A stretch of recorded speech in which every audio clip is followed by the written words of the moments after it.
On va attendre quelques minutes que tout le monde se connecte. Bienvenue pour ceux qui sont dans la salle.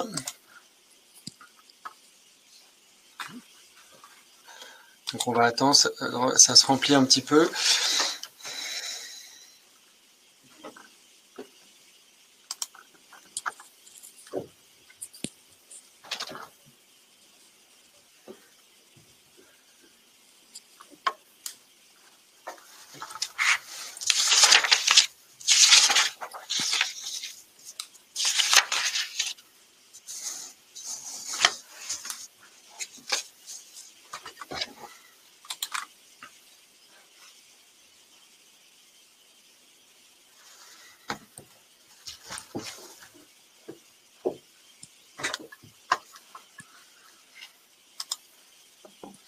On a déjà 43 personnes connectées. On va attendre que ça se remplisse encore un petit peu. Il est 19 h. On va commencer dans quelques instants. Bienvenue à tous ceux qui sont déjà connectés pour ce deuxième webinaire de l'Audiologie by Audicademy. On va commencer d'ici 1 ou 2 minutes.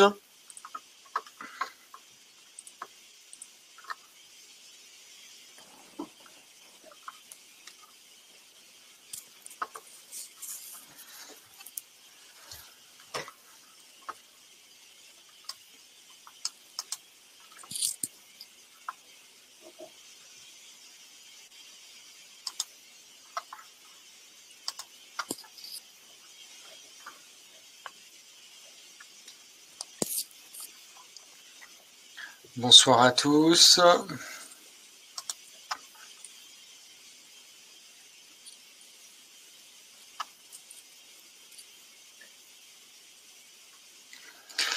Donc comme je le disais, pour ceux qui viennent d'arriver, bienvenue à ce deuxième webinaire de l'Audiologie by Audicademy. Ce soir, le sujet va être la prise en charge des patients acouphéniques. Et j'ai la chance d'accueillir donc Camille Spira, audioprothésiste et référente du pôle expert acouphène chez Audica. Bonjour. Julien Graff, étudiant en deuxième année à Lille. Bonjour à tous. Et moi-même, Jonathan Flamand, audioprothésiste, qui animerait ce webinaire. Donc, vous connaissez le principe de ce webinaire. Il y a une première partie de rappel de cours concernant donc la prise en charge des patients acouphéniques. Et puis, nous échangerons autour de différents cas cliniques avec des questions pour vous auxquelles on attend des réponses intéressantes. Et à partir de là, on discutera sur ces réponses. Sachez que concernant ces questions, vous ne pourrez malheureusement répondre à chaque fois avoir qu'une réponse possible, même s'il y a plusieurs réponses possibles, vous n'aurez le choix de valider qu'une valeur, ce qui n'est pas très grave, hein. Le but, c'est d'avoir des tendances. Donc, je vais commencer tout de suite par le rappel de cours. Alors, concernant la prévalence en France des acouphènes, il faut savoir, il y avait l'AFP qui avait fait une étude publiée en 2018 qui montrait que d'après un sondage IFOP, entre 14 et 17 millions de personnes souffraient d'acouphènes et probablement liés à des traumatismes sonores, notamment chez les plus jeunes. France Acouphènes avait aussi fait son propre sondage et montrait, toujours pareil, qu'il y avait environ 13 millions de patients qui souffraient, de personnes qui souffraient d'acouphènes de temps en temps. Et surtout, ils étaient allés plus en profondeur et ils avaient remarqué que 3,7 millions de personnes souffraient d'acouphènes fréquents. Et l'INSERM, lui, a aussi publié un papier dessus, montrant qu'environ 10% de la population adulte était touchée par des acouphènes, et dont 1% des cas étaient des formes très invalidantes, ce qui représentait environ 600 000 personnes. Donc c'est vraiment un phénomène de société qui touche beaucoup de gens et dont le monde médical doit se saisir, et c'est fait depuis plusieurs années. Alors, qu'est-ce que l'acouphène? Quelle est la définition d'un acouphène? L'acouphène, ça correspond à une sensation sonore qui est localisée dans une ou deux oreilles à l'intérieur du crâne, sans stimulation acoustique externe. L'acouphène est un phénomène organique, c'est-à-dire qu'il touche un organe du corps humain, et on distingue deux types d'acouphènes, les acouphènes objectifs et les acouphènes dits subjectifs. L'objectif, il est caractérisé par le fait qu'il ne peut être perçu que il peut être caractérisé par le fait qu'il est perçu par le patient, mais aussi par une personne extérieure. Donc, il peut être objectivé par une exploration, un enregistrement, une auto-émission spontanée, écouté avec un stéthoscope on peut entendre les sons de son acouphène. Ça correspond à environ 5% des patients acouphéniques.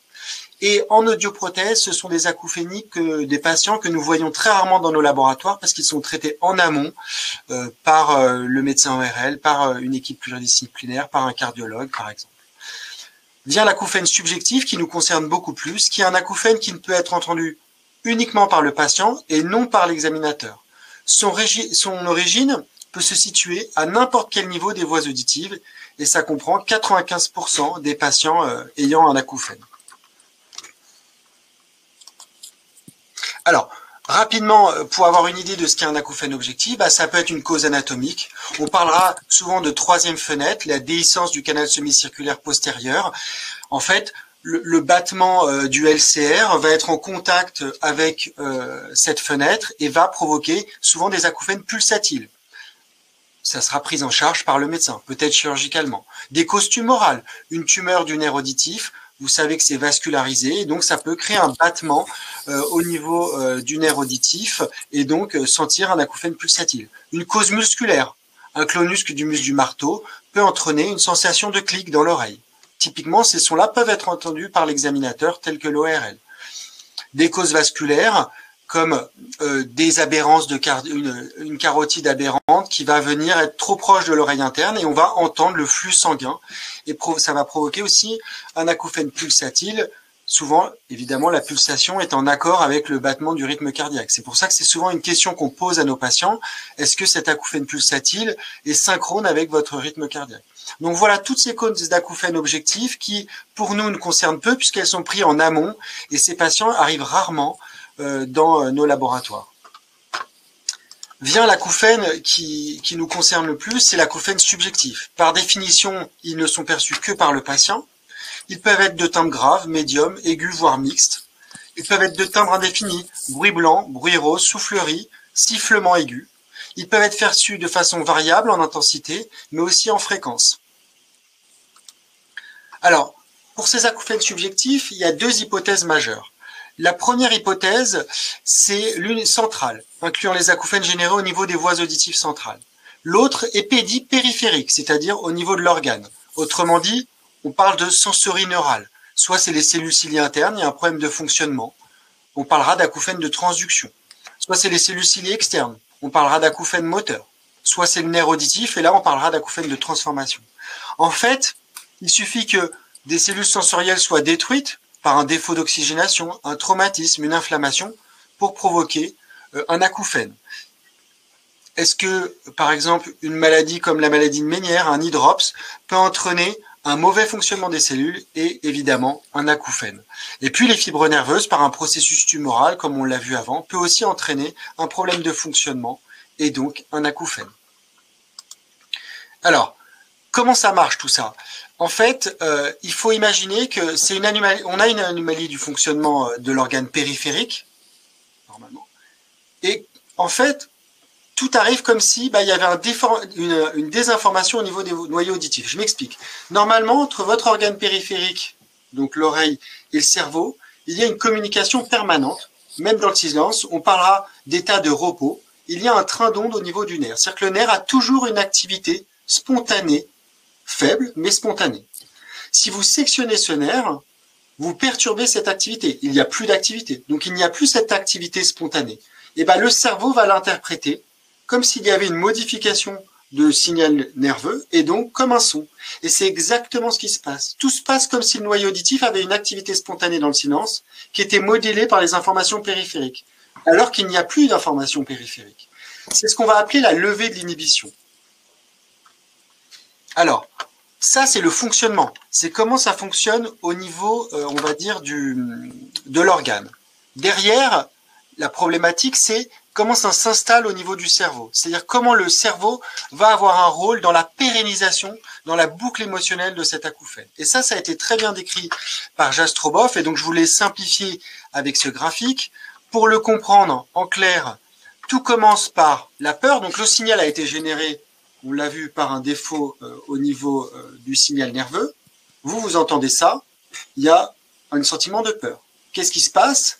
Le système nerveux autonome va exacerber la vigilance puisque c'est une réaction naturelle pour éviter c'est des réactions naturelles. On a peur, le cerveau va augmenter la vigilance. Il va augmenter la détection, ça va être le relais sous-cortical. Et puis, il va alimenter l'idéation et la pensée sur l'acouphène. Le but étant de nous le montrer qu'il est bien présent, qu'il est là, que c'est dangereux, qu'il y a un problème. Ça va revenir au système limbique, donc l'émotion, et puis la peur va augmenter, et ainsi de suite. Ça crée une boucle qui va pérenniser l'acouphène au niveau cérébral.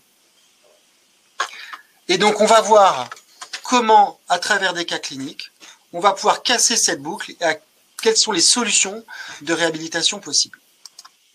Alors, pour ce premier cas clinique, nous allons parler d'une patiente de 66 ans avec une surdité progressive, un IRM normal, pas d'autres antécédents ORL, une absence de problème de cholestérol, d'hypertension, de diabète, une hépatite C mais qui n'influe pas sur sa pathologie ORL, l'autoscopie était normale, et puis elle se plaint d'un acouphène type bourdonnement, sifflement, une gêne importante.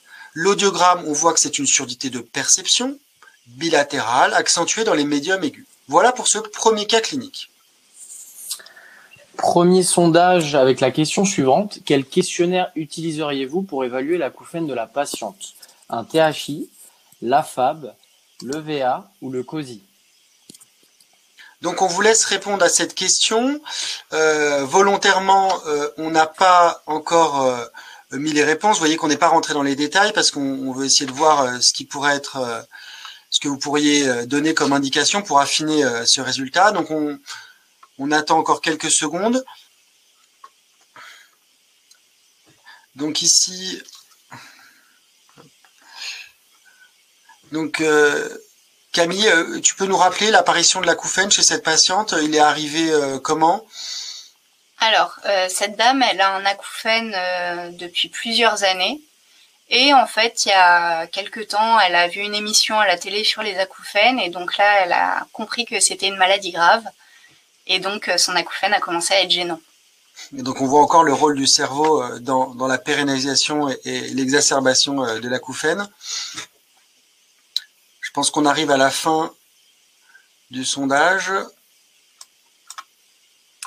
Alors, pour les résultats, on constate que 77% d'entre vous utilisent le THI pour évaluer l'acouphène de la patiente. 17% utilisent l'EVA, 2% la FAB et 2% le COSI. Eh ben, je vais laisser Camille répondre à cette première question. Alors, les bonnes réponses pour cette question, ce sont le THI et les EVA. La FAB et le COSI, c'est des questionnaires de satisfaction prothétique, donc ça n'a pas vraiment d'impact sur les acouphènes. On utilise principalement deux questionnaires dans l'évaluation de l'acouphène. Le THI, qui est composé de 25 questions auxquelles le patient va répondre par oui, parfois ou non. Oui équivaudra à 4 points, parfois 2 points et non 0 points. À la fin des 25 questions, on obtient un score sur 100 qui va nous donner du coup un pourcentage de gêne de l'acouphène. Le BAIA, c'est un questionnaire qui regroupe acouphène, hyperacousie, surdité et somato-acouphène. Et donc, il est constitué d'échelles visuelles analogiques qui vont nous donner une idée de la gêne principale du patient et du type de prise en charge à adopter en fonction. Il y a d'autres questionnaires qui sont le STSS, le THQ et le TRQ qui vont être un peu plus spécifiques sur la sévérité de l'acouphène, le handicap qui l'engendre et la détresse. Les échelles visuelles analogiques, qui sont comme ça, on va demander au patient de montrer à l'aide de la petite réglette où se situe la gêne et l'intensité de son acouphène. Et là, je ne sais pas si on voit bien, on va avoir du coup un score sur 10 qui va nous permettre, ainsi que le THI, de voir l'évolution de la gêne et de l'intensité perçue de l'acouphène au cours de la prise en charge du patient. Merci Camille. Alors, deuxième question maintenant. Quel test utiliseriez-vous pour évaluer l'acouphène de la patiente?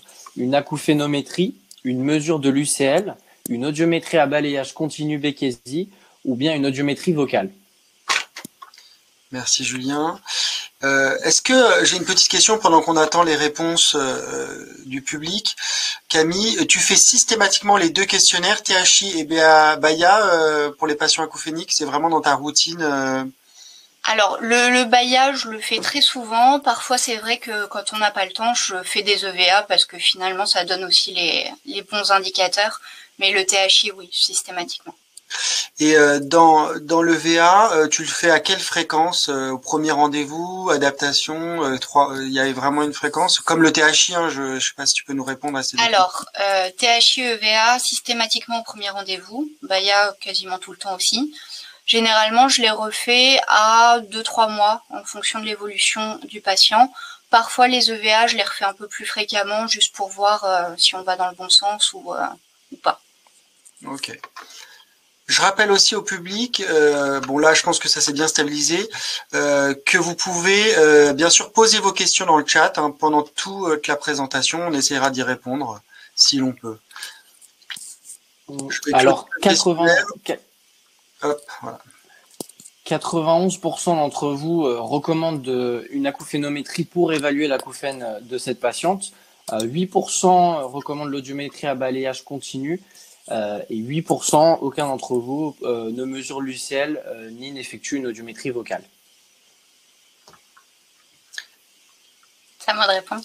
C'est ça. Je laisse Camille répondre à cette question. Alors, effectivement, c'est l'acouphénométrie qu'on va faire en majorité.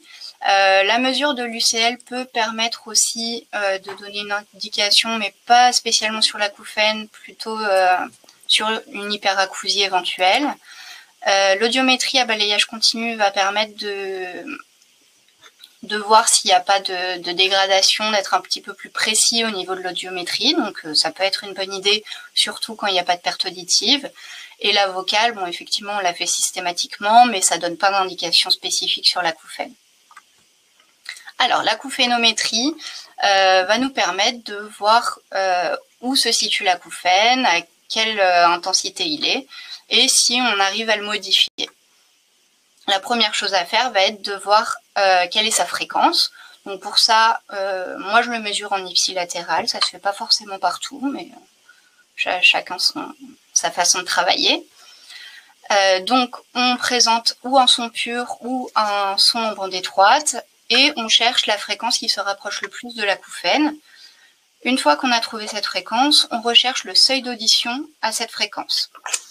Une fois qu'on l'a trouvé, on cherche l'intensité correspondant à l'acouphène du patient par rapport à ce seuil. Donc ça va nous donner une valeur en dBSL, donc au-dessus du seuil. Généralement, cette valeur, elle est entre 1 et 5 dB. Parfois, elle peut aller jusqu'à 10. C'est rarement le cas qu'elle aille au-dessus. Une fois qu'on a ces trois valeurs, on va s'intéresser au bruit masquant, donc savoir si on arrive à cacher cet acouphène. Donc, on cherche au départ le plus petit bruit qui va pouvoir masquer cet acouphène, c'est ce qu'on appelle le MML. Une fois qu'on l'a trouvé, on augmente ce bruit de 10 décibels et on va le présenter pendant 1 minute au patient pour voir si on a ce qu'on appelle une inhibition résiduelle. C'est une période pendant laquelle l'acouphène va être modifié. Parfois, il va être supprimé, parfois il va être diminué, parfois au contraire, il sera exacerbé ou alors ça n'aura pas d'impact. Donc à la fin de la minute de présentation, le patient va devoir dire comment son acouphène a évolué et on va mesurer le temps d'inhibition de cet acouphène. Ça va nous donner une indication sur l'efficacité ou pas d'une thérapie sonore. Mais en tout cas, ça va permettre, en cas d'inhibition, de faire accepter au patient une thérapie. Alors, tu peux juste rappeler, excuse-moi, pour les étudiants, ipsilatéral, contralatéral, quand tu mesures l'acouphène, pourquoi il y en a qui feraient contralatéral? Qu'est-ce que veut dire ipsilatéral? Juste rappeler ces éléments. Alors, ipsilatéral, ça veut dire du côté de l'acouphène. Moi, je préfère faire ça parce que c'est une vraie correspondance par rapport à quand c'est contralatéral. Mais parfois, les patients ont tendance à tout mélanger, donc on peut le faire de l'autre côté pour qu'ils arrivent mieux à comparer. Merci Camille. Alors, prochain sondage. Cette fois-ci, selon vous, quelle prise en charge possible pour la réhabilitation de cette patiente? une correction auditive, un générateur de bruit, de la sophrologie ou du neurofeedback? Alors juste Camille, pendant que les gens répondent, qu'est-ce que le neurofeedback, juste pour ceux qui ne le connaissent pas, le neurofeedback? Alors le neurofeedback, c'est une espèce de gymnastique cérébrale pour essayer de modifier les rythmes des ondes qui sont qui génèrent des acouphènes. Juste pour rappeler, voilà, le neurofeedback, donc nous, on a eu la chance de pouvoir faire une étude au laboratoire. Ça se fait avec des mesures EEG, donc un encéphalogramme. On mesure l'activité cérébrale en direct du patient et on essaye de voir en lui faisant faire une tâche, par exemple, on lui demande de se concentrer sur, là nous c'était un petit moulin, il faut faire tourner le moulin. Il essaie avec son cerveau de faire tourner le moulin. En fait, le moulin tournera que si l'activité cérébrale est là où on souhaite qu'elle soit, c'est-à-dire là où les capteurs mesurent l'activité. Donc, s'il stimule bien la zone cérébrale demandée, bah, ça va faire tourner le moulin plus vite. Et donc, il y a vraiment, c'est ça le neurofeedback, c'est qu'on va avoir une implication directe sur la réorganisation corticale sur la zone demandée, souvent sur la zone où est générée l'acouphène.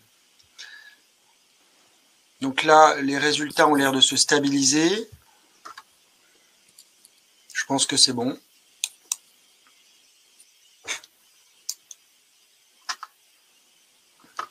Ouais, on va finir. Je clôture le. Vas-y. Alors, une majorité d'entre vous choisissent la correction auditive pour la réhabilitation de cette patiente, 77%. 20% d'entre vous recommandent le générateur de bruit, 2% de la sophrologie et 0% pour le neurofeedback.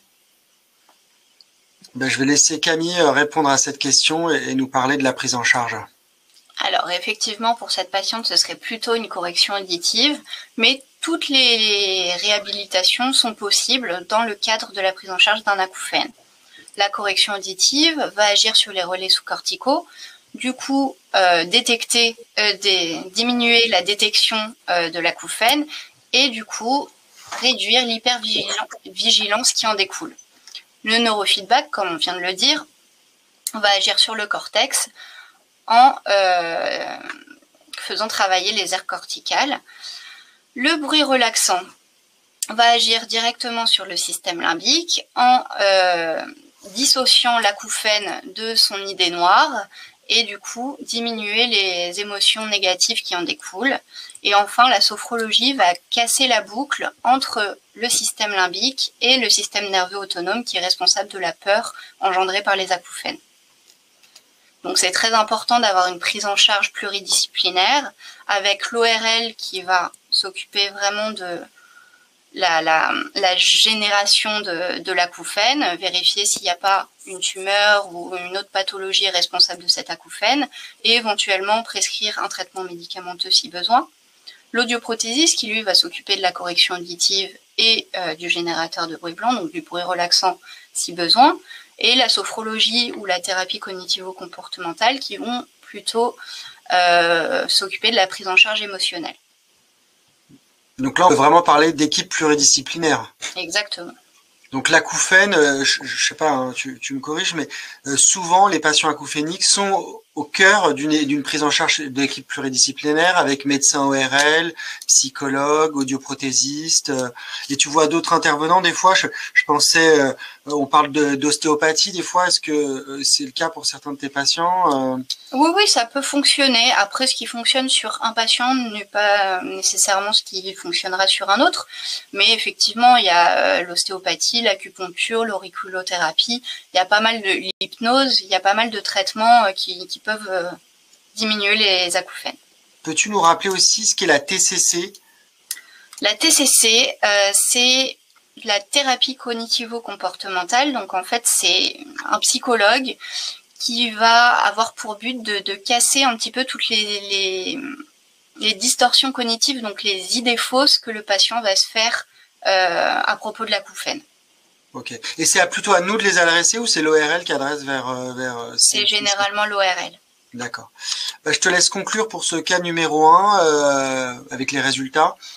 Donc là, pour cette patiente, on a juste stimulé les zones cochléaires lésées par une correction auditive, donc ce qui a permis un enrichissement sonore. Et on voit qu'après quelques mois, la gêne engendrée par l'acouphène a largement baissé, ainsi que l'intensité perçue de son acouphène, et son score au THI est passé de 36% à 4%. Très bien. Est-ce qu'il y a des questions, Julien, sur le chat? Je n'ai pas l'impression. Apparemment, pas de questions. Bon, très bien. Eh ben, on va passer au deuxième cas clinique. Donc, on parle d'un patient de 32 ans, surdité, gêne depuis 2013, lié à un méningiome de l'angle ponto-cérébelleux gauche, donc une tumeur au niveau en arrière, on va dire, de l'oreille interne. Avec des vertiges, un acouphène gauche donc qui est gênant avec une EVA gêne de 5,3 sur 10, une EVA intensité de 4,7 sur 10, le THI de 30%, il se plaint d'un acouphène pulsatile et d'un bourdonnement aigu. Donc vous voyez bien que là on parlait d'acouphène, donc il y a une origine, hein, c'est le méningiome, et sûrement il y a le côté pulsatile vient du fait qu'il y a une fluctuation, l'irrigation du méningiome doit jouer sur cette pulsation, mais derrière il y a un bourdonnement aigu qui est gênant, et c'est pour ça qu'il nous est adressé. Des crises qui entraînent une perte d'audition et des vertiges, et pas d'hyperacousie. Vous voyez bien, donc c'est une audition normale. On voit que le confort et l'inconfort ont été faits, ils sont plutôt normaux. Voilà pour ce deuxième cas. Maintenant, premier sondage pour ce deuxième cas clinique. Quel test complémentaire pourriez-vous réaliser pour affiner le diagnostic? Un TEN test, une audiométrie à balayage continu Békési, une audiométrie haute fréquence ou une audiométrie vocale dans le bruit? Merci Julien. Camille, peux-tu nous redéfinir ce qu'est une hyperacousie? Oui, alors c'est une sensation d'inconfort ou une hypersensibilité. Parfois, c'est même une douleur à certains sons qui pourraient être considérés comme confortables par la plupart des gens. Ok, on va attendre un petit peu. Les réponses là, on les voit pas encore vous les voyez pas encore s'afficher, mais c'est assez intéressant. Bon, pour ce cas-là, l'ensemble des tests ont été faits, donc on voit bien les EVA et le THI qui sont les éléments essentiels pour ce type de pathologie. On va attendre encore quelques instants parce que c'est pas encore complètement stabilisé.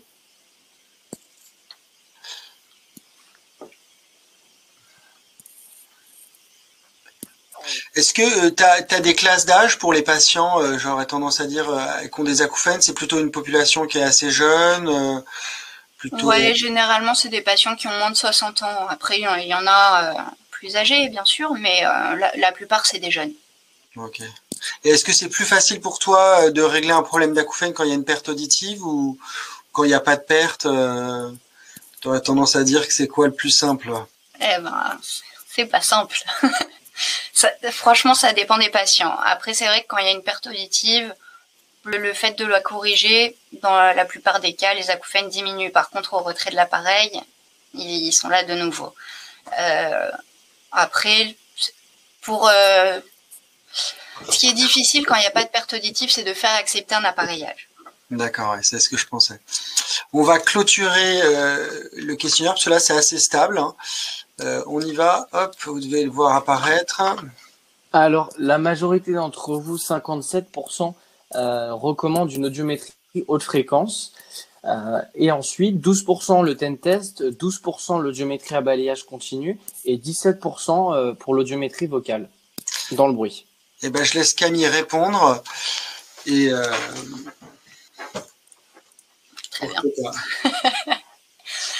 Alors, pour cette patiente, ce serait plutôt une audiométrie à balayage continu, Békési, pour voir s'il n'y a pas un scotome qu'on n'aurait pas vu à l'audiométrie conventionnelle.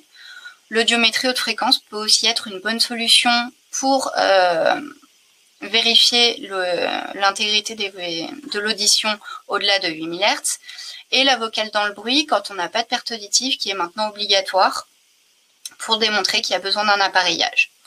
Le TEN test, il peut être effectué quand on a une suspicion de zone morte, mais dans ce cas-là, c'est pas le cas. On fait bien sûr une audiométrie tonale vocale et une audiométrie supraliminaire, comme on l'a vu tout à l'heure. Et on peut éventuellement faire des produits de distorsion, mais ça se fait plutôt à l'hôpital, pour vérifier l'intégrité des cellules ciliées externes, notamment lors d'un traumatisme sonore, pour prédire la persistance de l'acouphène dans le temps. Merci Camille. Hop. On va lancer. Alors, pour le prochain sondage, selon vous, quelle prise en charge pour la réhabilitation de cette patiente? La TRT, une correction auditive seule, de la sophrologie ou bien pas de prise en charge? Alors pendant que les gens répondent, Camille, je voulais juste rebondir sur ce que tu disais.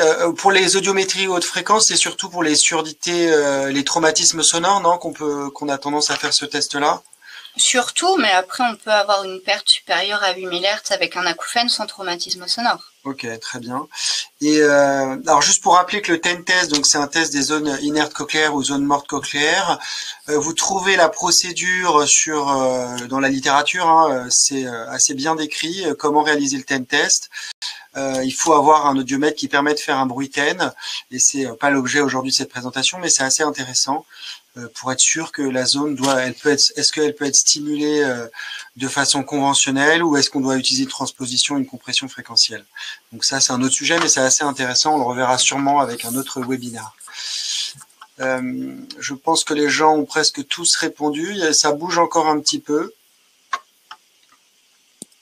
Les produits de distorsion, c'est quelque chose. Est-ce que tu vois souvent des patients qui arrivent avec on va dire avec leurs produits de distorsion de l'hôpital ou pas? C'est quelque chose qui est fait vraiment systématiquement? Non, c'est très très rare. J'en ai vu 2 et c'est moi qui les ai fait à l'hôpital. D'accord. Oui, moi aussi, ce que j'allais te dire, j'en vois rarement avec des produits de distorsion.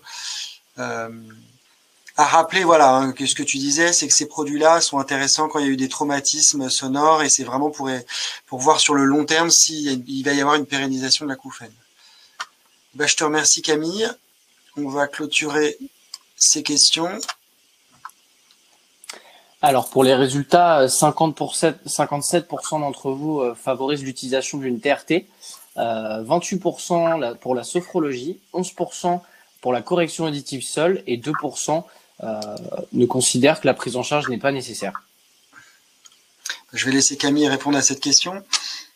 Alors, pour ce type de patient, on privilégiera plutôt la TRT. La correction auditive seule peut être utilisée, mais la perte est tellement faible que ça risque d'être gênant plus qu'autre chose pour le patient. La sophrologie, pareil, peut être en complément, mais je pense qu'il faut stimuler quand même pas mal le patient. Pas de prise en charge, par contre, c'est dommage. Donc la TRT, qu'est-ce que c'est? C'est l'association du counseling à de la thérapie sonore. Le counseling, ce sont des séances d'explication assez directives sur le modèle de genèse des acouphènes, donc expliquer d'où provient l'acouphène au patient, dédramatiser l'acouphène, c'est pas une maladie grave, c'est juste un symptôme généralement dû à une petite lésion sur sa partition cochléaire. Et il est important de bien répéter plusieurs fois les informations pour que le patient les intègre et réussisse à se calmer un petit peu, entre guillemets. Et donc on associe ça à la thérapie sonore, donc qui est une génération de bruit. Moi j'utilise plutôt du bruit blanc, mais il existe d'autres types de thérapie. Et donc ce bruit blanc va être réglé vraiment en fonction de l'acouphène du patient, fréquence par fréquence. Donc ça prend un peu de temps, c'est un peu fatigant pour le patient, mais au final c'est plutôt bénéfique. Et tu peux nous rappeler, alors qu'est-ce que c'est la diminution du contraste en fait de l'acouphène? Comment il joue le bruit sur cet acouphène? Pourquoi ça aide en fait? Pourquoi le bruit va avoir un impact sur l'acouphène? Alors il va avoir un impact non seulement parce qu'il stimule toutes les fréquences et du coup il contrarie un petit peu l'acouphène. D'autre part, il diminue le contraste, c'est-à-dire que la différence d'intensité entre l'acouphène et le silence est réduite, puisque là, il y a l'acouphène et le bruit blanc. Donc, le pic de l'acouphène émerge beaucoup moins. D'accord, très bien. J'ai une autre question. Pourquoi pas de musique? Moi, je vois quand j'ai le choix de régler, je peux régler soit avec un bruit, on va dire un bruit blanc mais qui fluctue, ou un bruit un peu rose, ou voilà. Et tu laisses le choix au patient, ou c'est plutôt toi qui vas décider, être assez directive là-dessus? Non, c'est moi qui décide. Généralement, pour que la thérapie sonore fonctionne, il faut que le bruit soit connu, continu et émotionnellement neutre. La musique, c'est pas neutre émotionnellement, ça inclut quand même des émotions. Donc, il va y avoir une focalisation là-dessus. Pareil pour les bruits fluctuants, donc ils sont pas continus. Il va y avoir un appel du cerveau qui va se focaliser dessus, alors que l'idée, c'est vraiment de défocaliser et donc d'avoir quelque chose de neutre. Je te laisse conclure sur ce cas clinique pour le résultat. Donc pour cette patiente, on a juste mis un générateur de bruit blanc avec quelques séances d'explication. Comme le THI n'était pas très élevé, on n'a pas eu besoin de beaucoup de counseling. Et après 6 mois, on voit que le VA gène a diminué, le VA intensité aussi, et le THI est passé de 30% à 6%. Ce patient fait aussi part d'une inhibition de 15 minutes au retrait du générateur de bruit, c'est-à-dire que quand il retire son appareil, pendant 15 minutes, il n'entend plus son acouphène, ce qui est super bien. Ok. J'ai une petite question. Donc l'inhibition, oui, tu en as parlé. Comment, en général, ça peut aller jusqu'à combien une inhibition? Ça peut être toute la journée, ça peut être pendant quelques jours C'est assez rare, mais après, tout peut arriver, on ne sait pas trop, c'est encore assez flou, tout ça. D'accord. Et alors, je répondais juste, il y avait une question dans le chat pour le cas clinique numéro 1. C'était l'appareillage auditif seul que tu avais préconisé comme solution. Ok. Est-ce que, Julien, il y a d'autres questions dans le chat ou Non, c'est que tout est clair. Bon. Eh ben, on va passer à notre dernier cas clinique, le cas clinique numéro 3.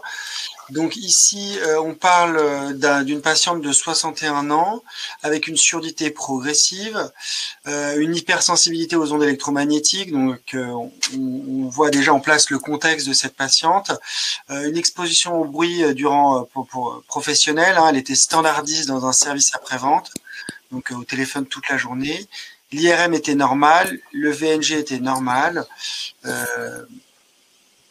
L'acouphène a été mesuré, donc c'est un acouphène qui se situe à 6000 Hz avec un EVA gène de 10 sur 10 pour l'acouphène et un EVA intensité de 8 sur 10, donc très sévère, et un THI de 70, de type qui pulse un petit peu et avec un bourdonnement aigu. Et donc on voit sur l'audiométrie, on voit plusieurs choses. On voit la mesure du confort et d'inconfort qui est assez étonnante, et une petite perte, c'est une surdité de perception avec une petite perte auditive dans les fréquences aiguës. L'audiométrie vocale est bien corrélée à cette audiométrie tonale.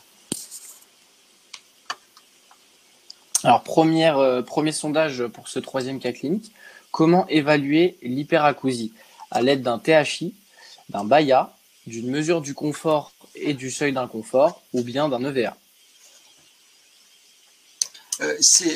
Pendant que les gens répondent, Camille, c'est assez courant chez les patients acouphéniques, les hypersensibles, les gens qui sont très très sensibles aux ondes électromagnétiques, à tout ce qui... Voilà.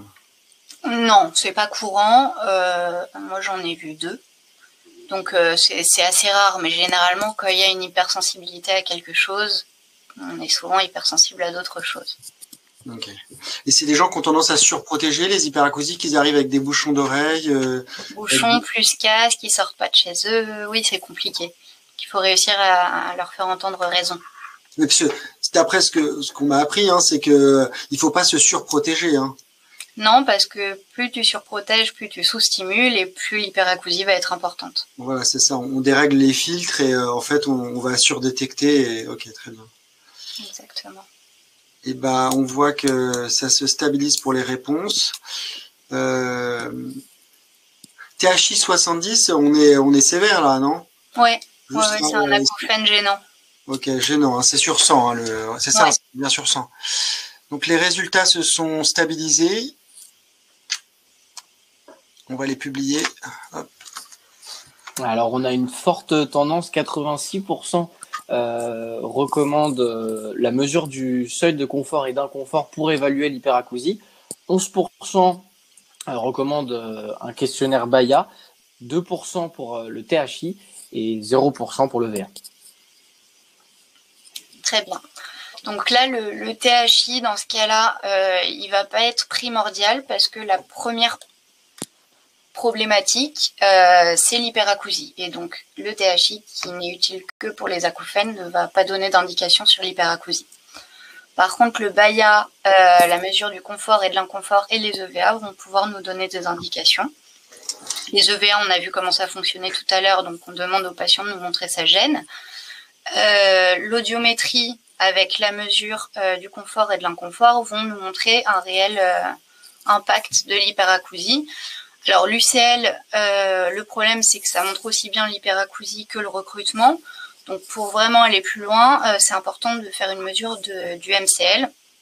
Donc, si le seuil de confort est collé au seuil auditif, il y a une vraie hyperacousie et donc il n'y a pas de doute possible. Quoi d'autre? Le BAIA, bon, on l'a vu tout à l'heure, donc c'est des échelles visuelles analogiques qui prennent aussi en compte l'hyperacousie.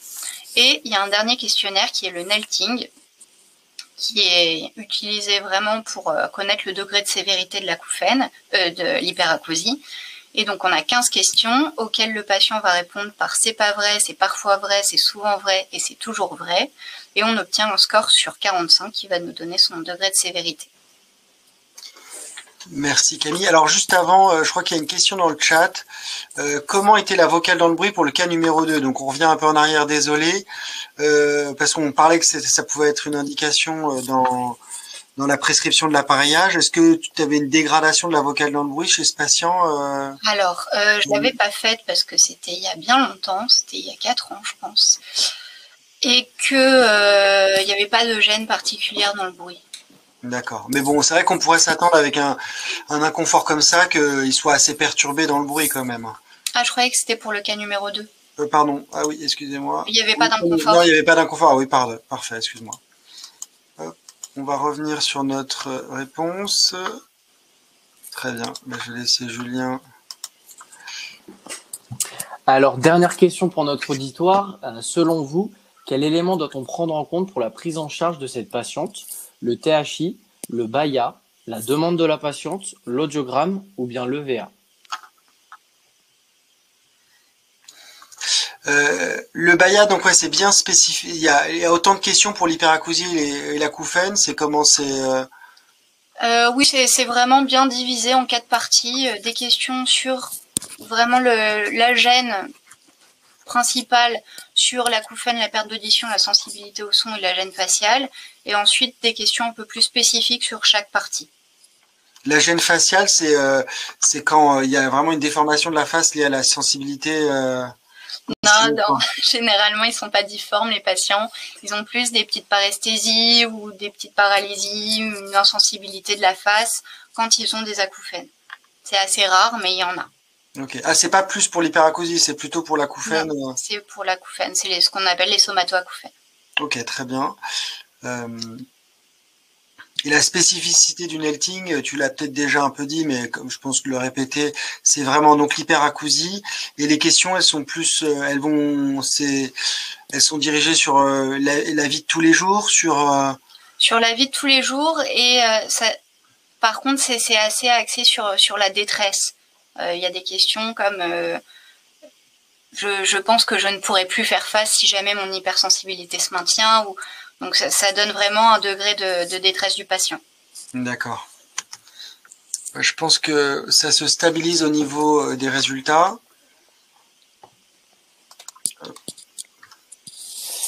Alors, on est assez partagé pour cette dernière question. 32% d'entre vous prennent en compte le BAIA, 25% la demande de la patiente, 28% l'audiogramme, 10% le THI et 3% le VA. Alors, dans ce cas-là, bien évidemment, on prend en compte tout. Le THI, le BAIA, évidemment la demande de la patiente, l'audiogramme et les EVA. Mais ce qui va nous permettre d'orienter vraiment la prise en charge, ça va être le THI. Comme sa plainte principale, c'est l'hyperacousie et les acouphènes, la perte auditive, elle va passer quand même en deuxième niveau. Donc le THI, il a une particularité, c'est que quand son score est inférieur à 40%, généralement, on ne va pas s'orienter vers une TRT, on va juste faire une séance ou deux de conseils directifs et éventuellement adapter un générateur de bruit blanc si besoin. Mais souvent, on va corriger la perte auditive s'il y en a une et on adaptera un générateur de bruit blanc en deuxième programme. Sinon, simplement une séance d'explication. Par contre, s'il est supérieur à 40%, là, le patient a une réelle gêne et donc on va plutôt privilégier une thérapie sonore et une prise en charge émotionnelle plutôt qu'un appareillage conventionnel. Alors j'ai plusieurs questions là, on a plusieurs questions dans le chat. Alors comment mesurons-nous le seuil de confort exactement? Alors c'est pas simple et je pense qu'on a tous des méthodes différentes. Moi je demande au patient de me dire quand le son est confortable pour lui, ni trop faible ni trop fort. Généralement il y a plusieurs sons qui sont confortables. Je vais jusqu'à ce qu'ils me disent « Ah là c'est un peu trop fort » et dans ce cas-là on retourne 5 dB en dessous. Tu fais un confort fort et tu reviens un peu en dessous, quoi. Voilà. Comment interpréter le score du Nelting? Alors, je crois que tu m'avais enlevé les degrés. Pardon. Hop. Non, mais quand même. Ah oui, il n'y a pas dessus, il n'y a pas le résultat, oui. Il y a quatre échelles qui sont sur le test original. Et donc c'est une catégorie. Plus le score est important, plus la détresse est grande. Ok. Alors oui, j'ai vu que quelqu'un parlait de l'échelle de Behavior, oui, qui est, je sais pas si je prononce bien, mais qui est une échelle de mesure du confort. Bon après moi je l'utilise pas trop, mais c'est une méthode qui est validée. Donc voilà. Qu'est-ce qu'il y avait d'autre? Je crois qu'on a répondu à peu près à tout. Et donc, je vais te laisser conclure sur la prise en charge de cette patiente. Donc, sur cette patiente, ça a été assez rapide parce qu'après 1 mois et demi ou 2 mois de TRT, on voit qu'elle porte son appareil toute la journée, qu'il y a une normalisation du MCL et de l'UCL. On n'est pas encore totalement remise, mais c'est déjà pas mal. Son EVA hyperacousie est quasiment nul et sa gêne des acouphènes a quand même bien réduit. Donc cette dame revit et revoit ses enfants parce qu'avant elle s'enfermait dans sa chambre. Ok. Et le GBB, donc là c'est un générateur de bruit. Comment tu le fais évoluer dans la prise en charge? Alors moi je commence au seuil. Parce que sinon c'est tout de suite mal supporté. Et au bout de 2-3 semaines, à chaque fois, je l'augmente jusqu'à ce que le patient le tolère. Est-ce qu'il a le choix d'avoir un programme où il n'y a pas le bruit, sans bruit ou pas? Où il est obligé d'avoir, tu lui imposes un bruit permanent? Alors là, sur l'hyperacousie, oui.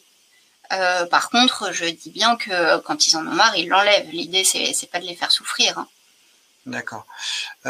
Donc juste, j'ai une question. Le TRT est le même. Donc la TRT est la même pour un patient acouphénique ou que pour un patient purement hyperacousique? Alors le réglage va pas être identique.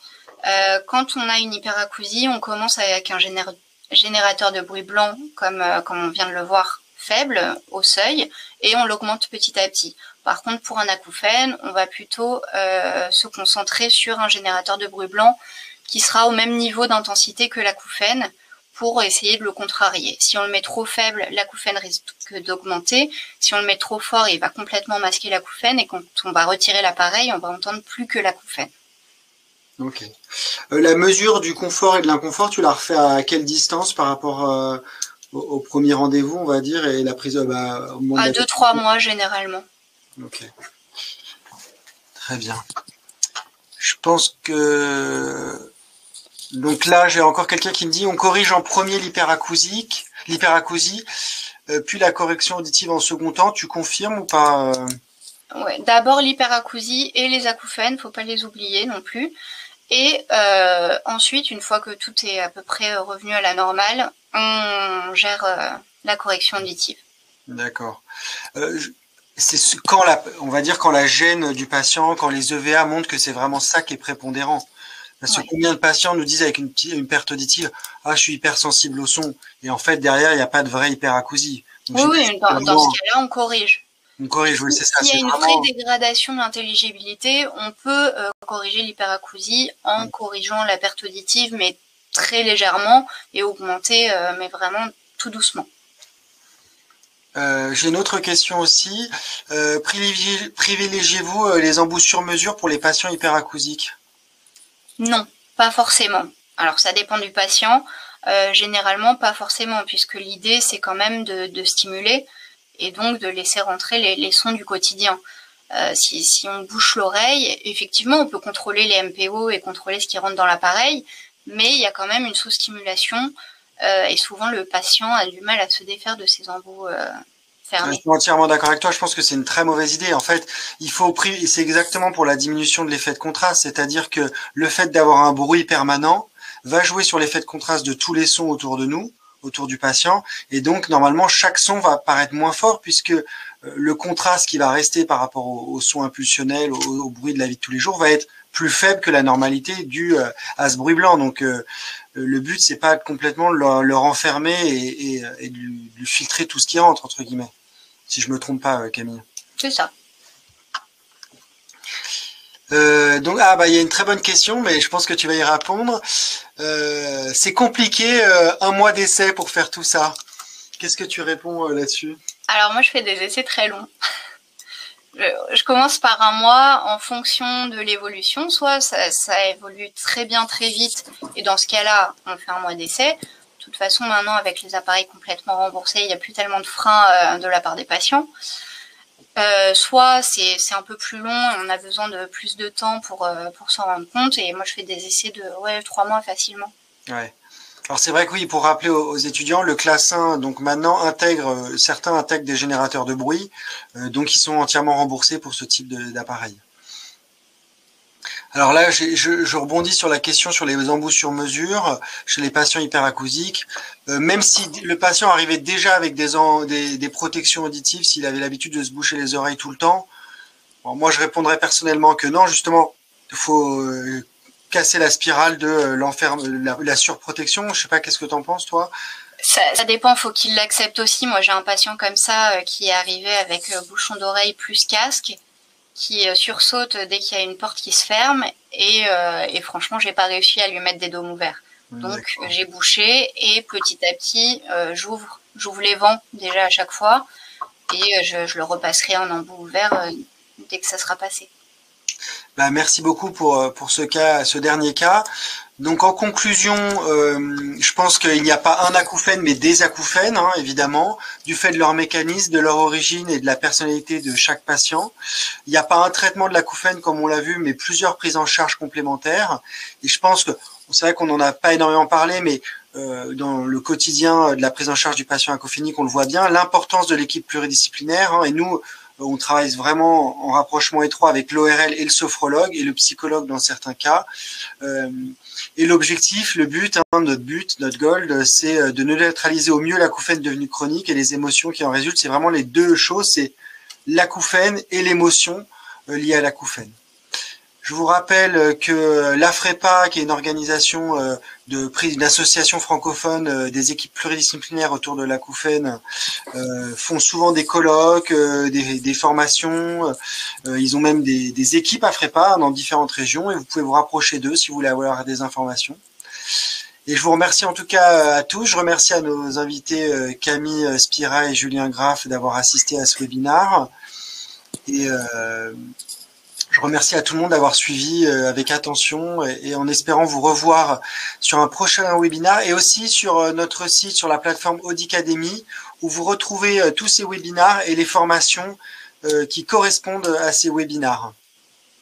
Je vous souhaite à tous une bonne fin de soirée. Au revoir. Bonne soirée, au revoir. Au revoir.